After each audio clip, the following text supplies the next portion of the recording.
Bonjour chers internautes, j'espère que vous allez bien. Ce numéro que nous réalisons va porter sur les signes distinctifs entre une paralysie faciale périphérique et une paralysie faciale centrale. Le constat est simple. Parfois, on peut être amené, lorsqu'on n'est peut-être pas dans la pratique, à confondre rapidement une paralysie faciale centrale et une paralysie faciale périphérique. Surtout lorsque on a un contexte et d'autres événements, d'autres symptômes associés.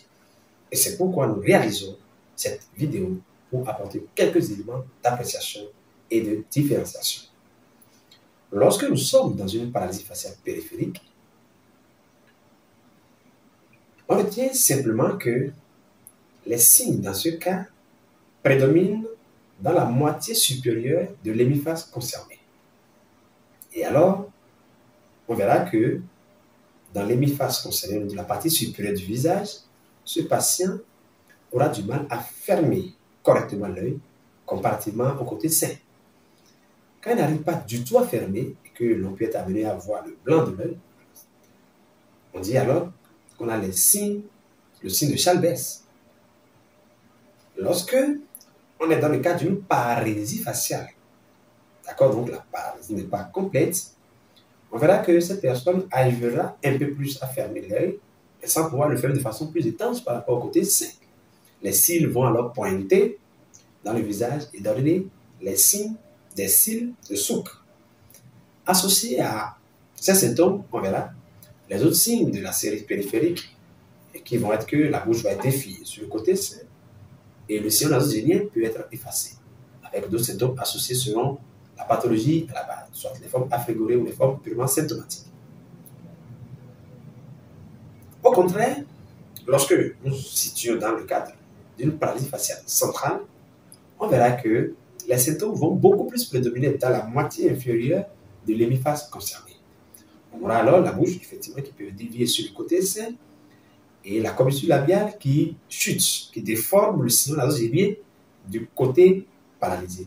Et dans les formes où le sujet ou le patient est comateur ou en hypovigilance, on verra qu'à chaque expiration, on a tendance à avoir une joue qui gonfle, d'accord, du fait du manque de tonus des muscles sur l'hémiface concerné et qui donne le signe du patient qui fume la pipe.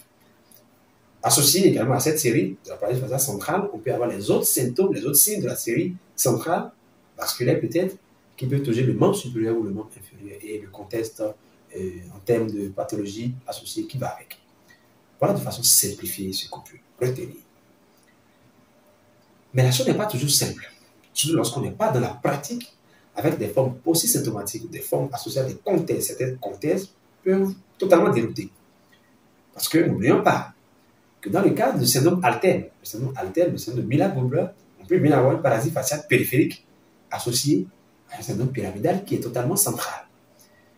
Et lorsque on reconsidère la chose ainsi, c'est souhaitable que lorsque on exerce dans un domaine ou dans une aire géographique où vous avez la possibilité de référer le patient vers un neurologue qui s'y connaît, c'est plus simple et plus grand, n'est-ce pas, d'avoir cette attitude.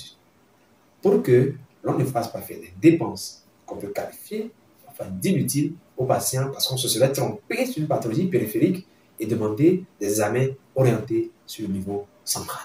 Ça peut arriver.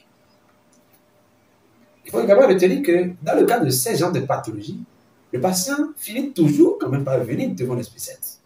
Et lui alors, dans sa démarche, d'accord, sans même vouloir forcément exposer l'état de celui qui a référé, le patient arrive à lire aisément que sûrement que quelqu'un a dû se tromper et lui a fait faire des examens qui n'étaient pas forcément indiqués.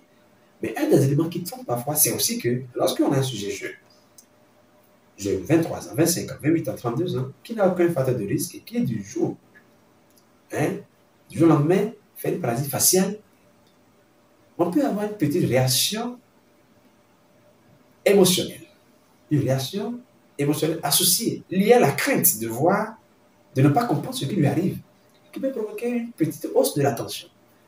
La tension remonte jusqu'à 16, parfois jusqu'à 17.